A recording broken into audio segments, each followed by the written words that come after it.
music is so peaceful. It's nice to just come here, relax to this super chill track.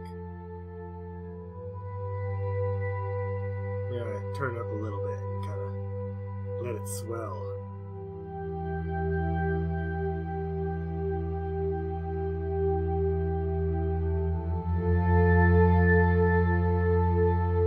Sorry for anyone who's wearing headphones, that might be a little much.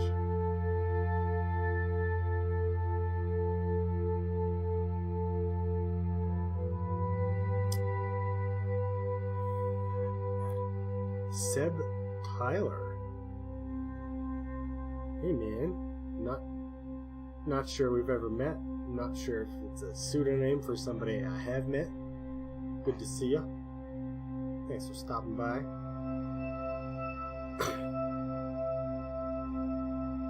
I don't know if I'm super down with this chill music. I might hug, these sounds like Lauren. Something Lauren would say.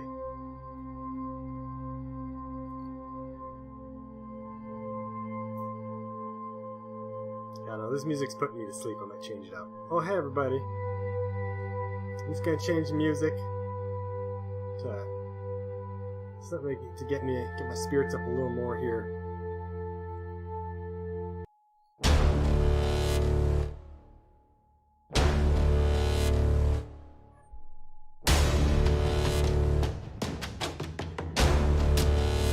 There we go.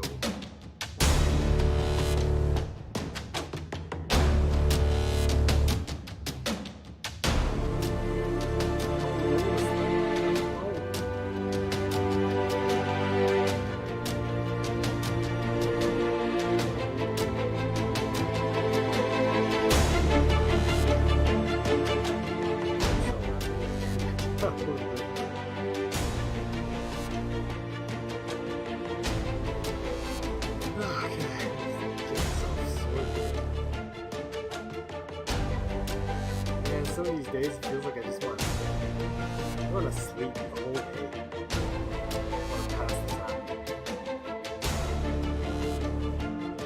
Just wait for a time when we don't have to be social distant. Where are you social? It's very intense music. It is.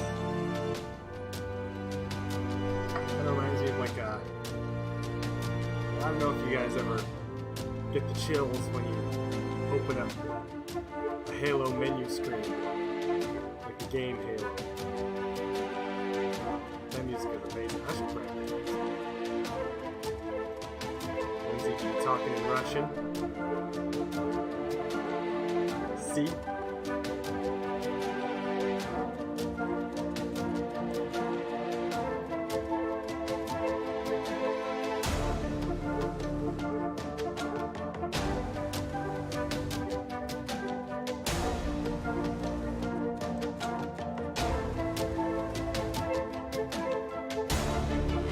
Okay, I'm just gonna go for it. I think I got everything sorted.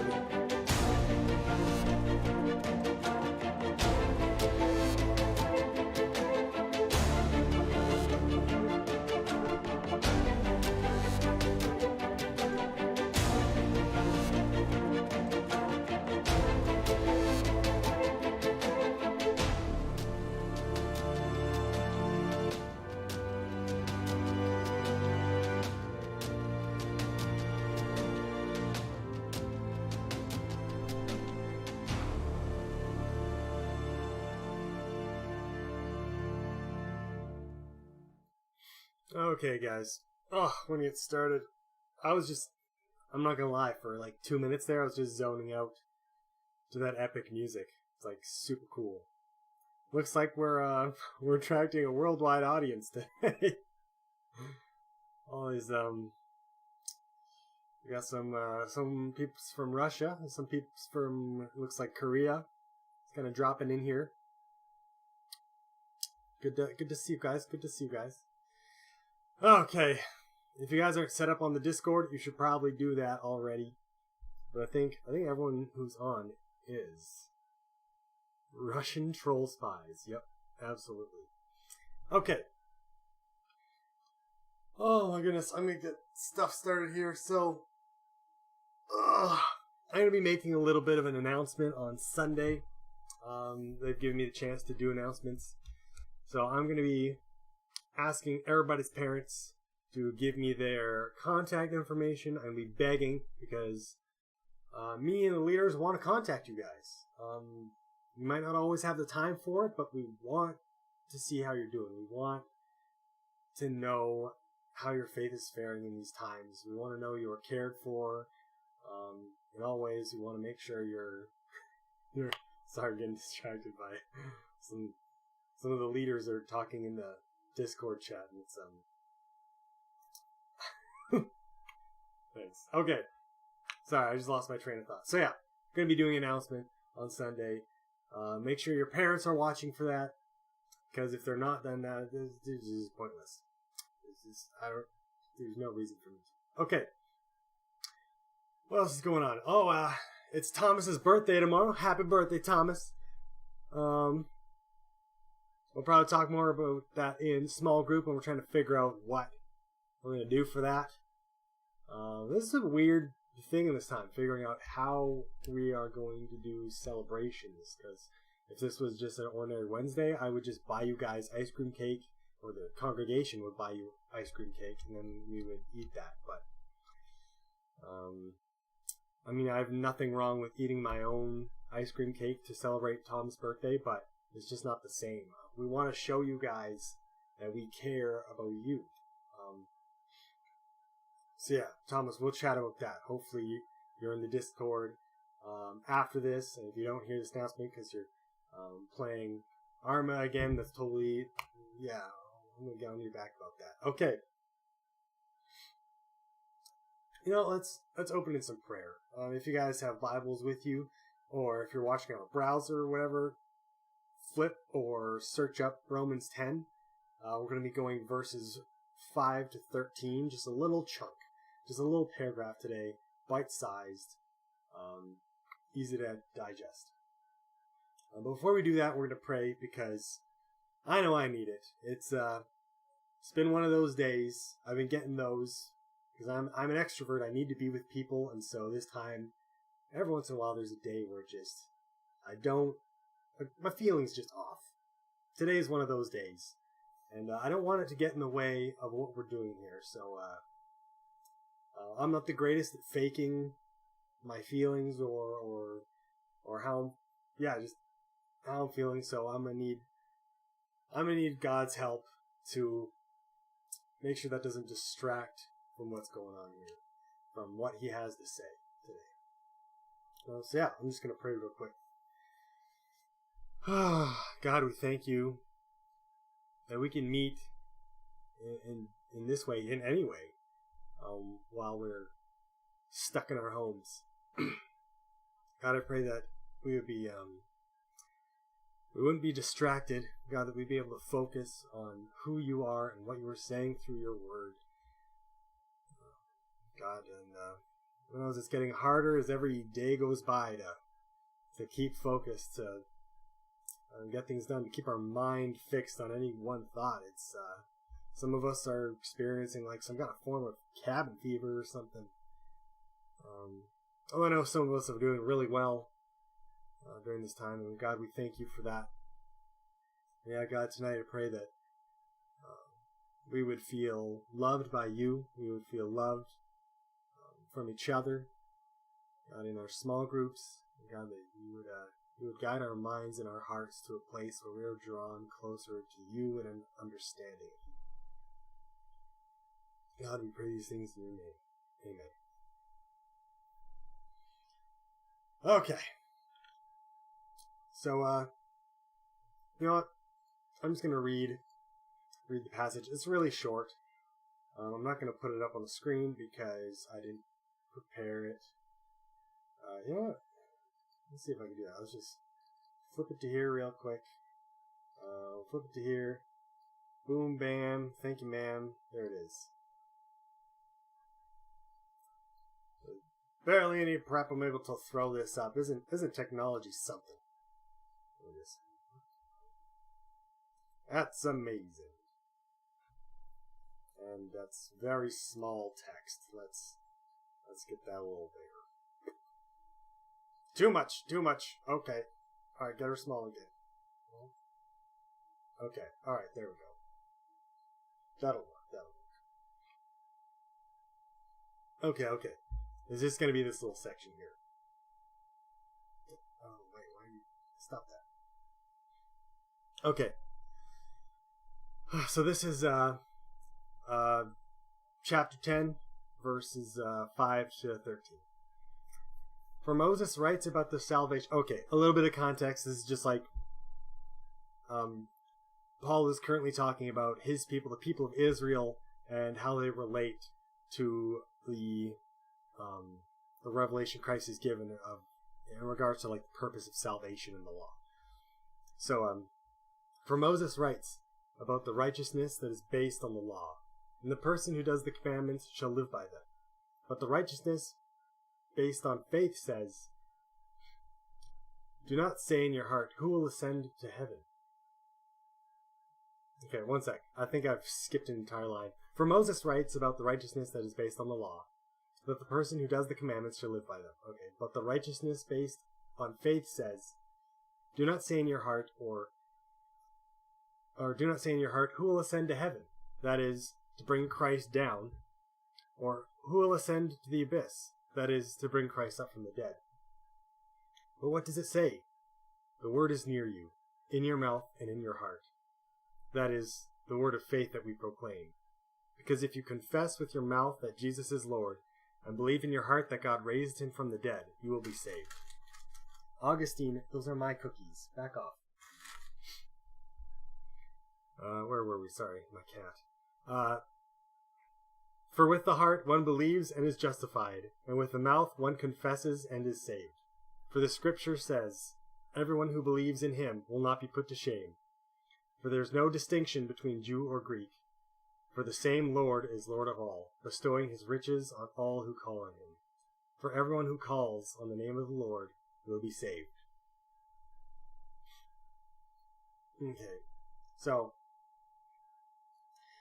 Paul's argument here is that he's kind of bringing it back to his previous argument of like Abraham's offspring and how Israel fits into this or I guess how the law has always been, how the law just kind of showed us that we were imperfect, and the law's purpose and how that kind of relates to how we understand salvation now. And at the risk of messing this all up and completely missing the point, I'm going to stray from the script a little bit, and we're going to dig more into one piece or one little category of God's people and Abraham's offspring. I'm going to focus specifically on verses 9 and 10, where Paul summarizes kind of what it takes to have salvation, what it takes to be adopted and be Abraham's offspring.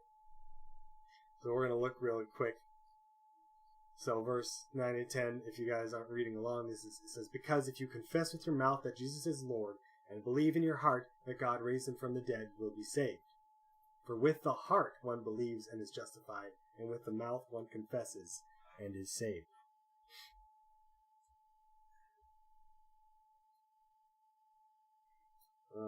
Sorry, one sec. I got a little message here. Oh, okay. Abram, if you ever catch this, don't worry. You can just rewatch. Yeah, I'll do this stuff later. Anyways, so he's pointing out that it's the heart.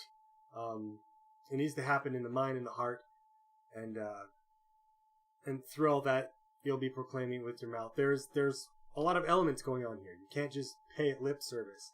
It also needs to be the heart. I'm going to tell you guys a little story, because there was a time in my life where I was kind of starting to get this, or at least looking back now, it makes total sense, but at the time I did not understand. You guys ever heard of Billy Graham? You'll know he was a big name back in like the 80s and 90s. I don't know, maybe even earlier than that. He's been doing stuff.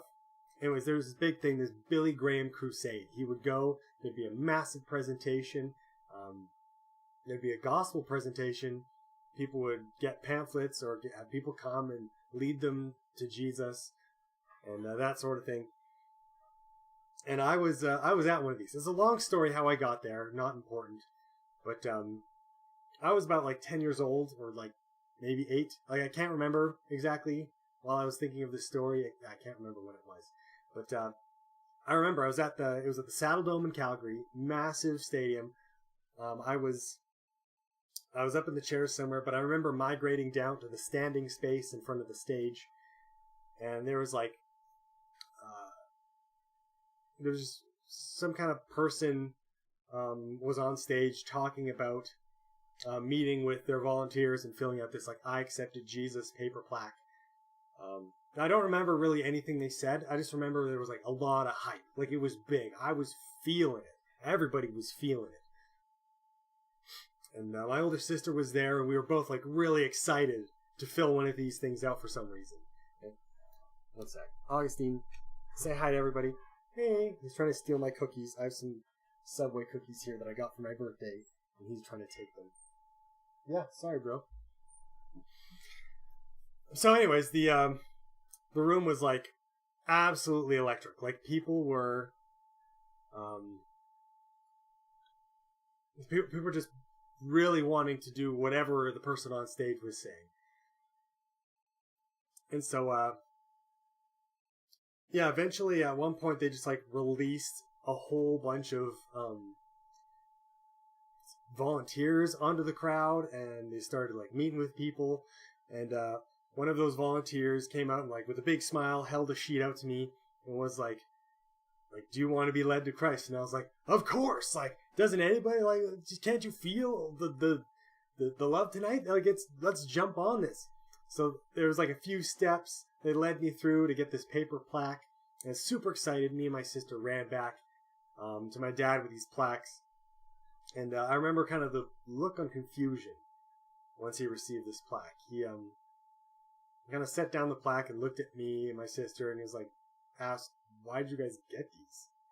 And our answer was like somewhere along the lines of like, well, I mean, like, weren't you listening to the talk? Like, the guy said some great things about this, and there was volunteers that came up to us. Like, of course we got it. So yeah, we didn't have that great of an answer. It's somewhere during this whole process we kind of proclaimed that Jesus was Lord, but it was obvious that there was a lack of understanding of what happened. There wasn't a decision that involved my heart or my head. Also note that like at this time in my life, I had accepted Christ like 3 years in a row at summer camp. So I wanted to bring this to light because, like, without reflecting on your decisions, it can be very easy to do things without thinking about where it comes from. And I want to give you guys something practical to do in these times, to apply this kind of principle or to demonstrate what I mean by this. I'm going to give you one simple task to demonstrate the difference between just saying something or letting it have your whole being. I'm going to choose the task of asking for another chore from your parents, because honoring your mother and father is a commandment, so this puts me in the black. This is a good thing to do. I'm not going to do anything wrong by doing this. So I want you guys to ask your parents if there's something you can do to help out in these kind of social distancing times. I know you probably have a lot of chores to do already, and that's totally fine. Just ask your parent for one more chore. I know this is really hard, okay, but that's not actually what I want. That's not the point. I don't want you to do this because I told you to. All right? I want you to pray about this. I want you to pray that God would not only help you remember to ask your parents for another chore. I want you to do this to please God. Wait to ask your parents. I want you to wait and pray about this until the point where you aren't just asking because I said so or because it looks good. I want you to get to the point that the only reason you're doing this is because God is drawing you to it. All right, this might not happen this week. All right, it might not. You might not get to this point at all. But please, at the very least, note what happens. Note what's taking place. Pay attention. Document the experience of God or of asking God to help you want to do something, to want to honor Him through this action. If you don't want to ask for another chore, keep praying about it. Don't ask for another chore unless this is something that God is drawing you to. And all we do is want to honor Him. And at the very, very, very least, just spend some time with God this week and ask Him what you can do to honor Him. All right, and don't be focused on the do. Be focused on wanting to please God. And when you get to the point where you want to do it with your heart and with your head, only then do it. Now, I'm not saying don't do anything unless you feel God pulling you to. I'm saying for this particular exercise, to kind of understand this principle, I want you to focus in on God. I want you to look towards God and get Him to draw you to a point to honoring Him. If this hasn't made any sense yet, then perhaps it will in your small groups. Alright guys, we're going to break out into small groups. Jump up on the Discord. And I'll see you guys there. Alright, peace out.